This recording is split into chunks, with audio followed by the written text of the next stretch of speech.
Okay, we have only 5 minutes left. So, is there anyone who want to ask something for these specialists? Okay, please. I have a question about the left atrial appendage closure, of course, because that's a topic that is very interesting also for the epicardial side. How would you design a study? Because if you look at your studies, you'd all typically take a mixture of patient population where, for example, only a small part of the studied population is patients with gastrointestinal bleeding with need of transfusion. Because these are the patients where I believe, or most surgeons believe, that the epicardial closure could be of a major benefit. Why? Because you don't take the risk of potential endothelialization, of potential endoleaks, and you can immediately stop your antiplatelet therapy and your, that would be the ID. So do you think there would be a place for this study, and how would we start this study? Because I think we could be providing. So yeah, no, this is a very important question, and that's basically the limitation of endocardial occlusion, that you need to keep the patient. So there are some small experiences where the patient was antithrombotic therapy was interrupted, but clearly the risk of DRT is significantly higher. For sure, this is a population that and probably has a first-line indication for a device that you can avoid antithrombotic therapy afterwards. So probably clipping is the best option. I think instead of pointing, like this is probably the most important point of like future devices with appendage closure or clipping, we should focus more on bleedings, and because this is a very important part. And also we should consider the combination of things, because we learn also from the surgeons that if we combine ligation clipping with in the last 3 with some anticoagulation, we have the best options. But clearly for these patients, we need to avoid, although the contraindication is not necessarily in the long term for these patients. So I think once you manage the acute phase, also you can address this patient to endocardial occlusion. But for sure, if a patient is in acute need for to avoid anticoagulation, clipping is the best choice. The reason why I ask is because what we have seen in our studies, which we did together also with the group of Trento, is that we, let's say, reduce the thromboembolic rate, but we even reduce more the bleeding rate, which is an interesting aspect. So the bleeding rate is even more reduced than the thromboembolic rate.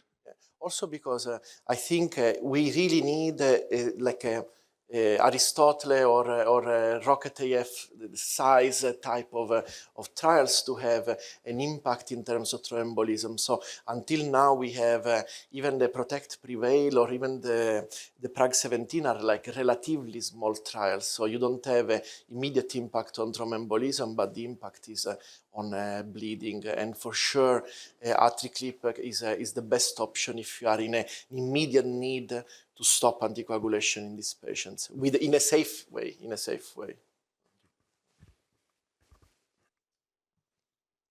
Okay, is there any questions? Please. No, please, lady first, please. Yeah. No, just a very short question for Jean-Baptiste. We don't have the experience with the Volt. In a few words, what is in your opinion, the advantage comparing with, because it's a balloon, so if you compare with a cryo balloon, the main advantage is for the phrenic, the easy of use, or the fact that it's faster? What is the best advantage for you? Well, according to our limited experience, there are a few advantages. The first one is you can map with it. The second one is you can fill your saline in order to comply. And cryo, yes, probably a bit more the Boston, but it's not completely there yet. And third of all, it's PFA, which makes it, 10 times faster.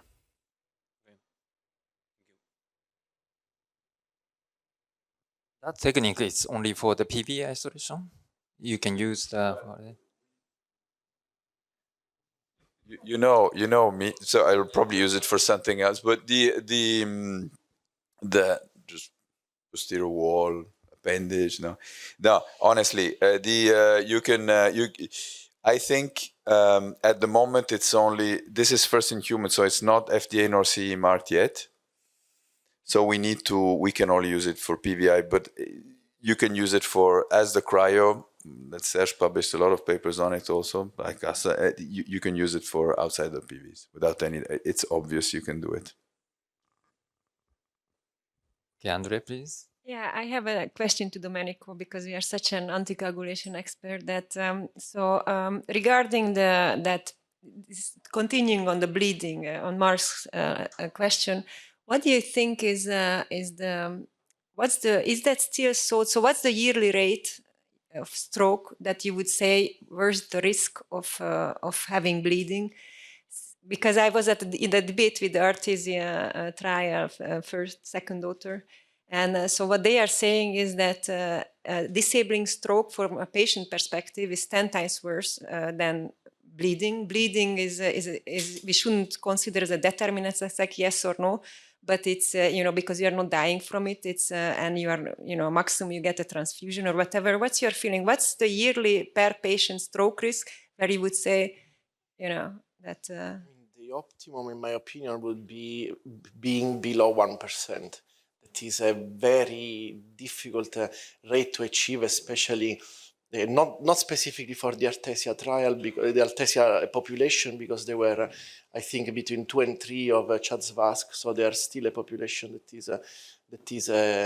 But like if you look at the other like more advanced stages, I think it's very hard to reach thromboembolic risk or thromboembolic risk below 1 if you have like 4, 5 or CHA-2-VA or so. But that would be the optimum to justify. But as I said, also there are other options now. So now we will have soon the option trial.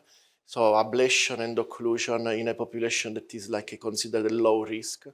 And in this population, we will have the results in, I think, 1 month.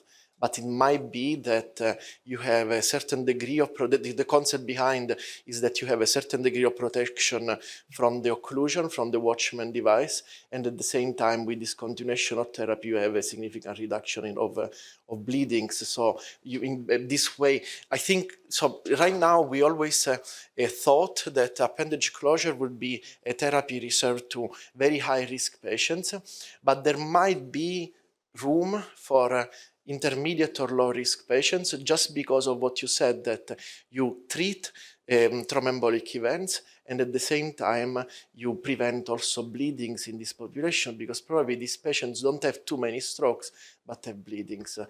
And the opposite is for patients with a higher CHA-2-VASc. Thank you. I think I'll ask something to Erwin also and to Ingrid. The first question to Erwin is, I mean, and then we coffee pause, really short, fast answers, please. So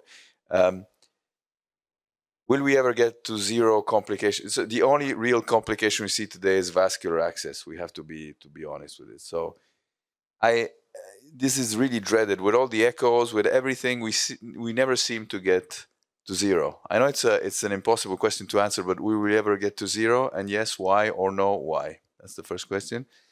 And to Ingrid, is you're starting to have a lot of experience with ablatant pace and Micra or Avera devices. Do you think this is the future to go? Will we still be placing pacemakers in these old fragile patients, which usually are the ones who need ablatant pace? Erwin first. Well, we did a lot of job going to pulse field ablation, so less collateral damage. We don't see any more atrioesophageal fistulas, PNPs, phrenic nerve palsies. No PV stenosis anymore. That's already finished, I think. What remains is pericardial tamponade. I mean, we still have to do transseptal, so I think this is still can still be misdirected, can still give some effusions and tamponades during the procedure. It depends on the operator experience, I think. And then, yeah, peri-procedural stroke. We see with PFA it's also less than with RF and cryo even, but it still remains at the minimal.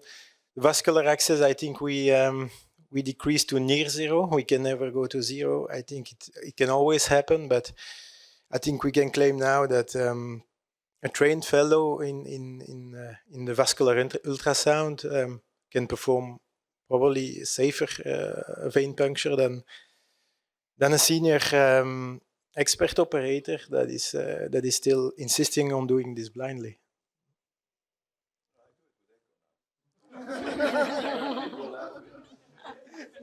You looked at me, and everybody laughed. I do it with echo. I learned from the young guys. Okay, so I think that in old and frail patients, we need to keep it simple. So less you put in, the shorter the procedure, the better it is. I think the leadless is a very elegant option because if the patient is agitated or has cognitive problems, and it would create a dislocation of the lead and stuff like that. So it very much simplifies the situation. Of course, doing it in younger patients would create the issue of long-term RV pacing. And in that case, I think it will be more towards conduction system pacing in the future. Thank you. Okay, it's time to take a coffee. Thank you all. Thank you.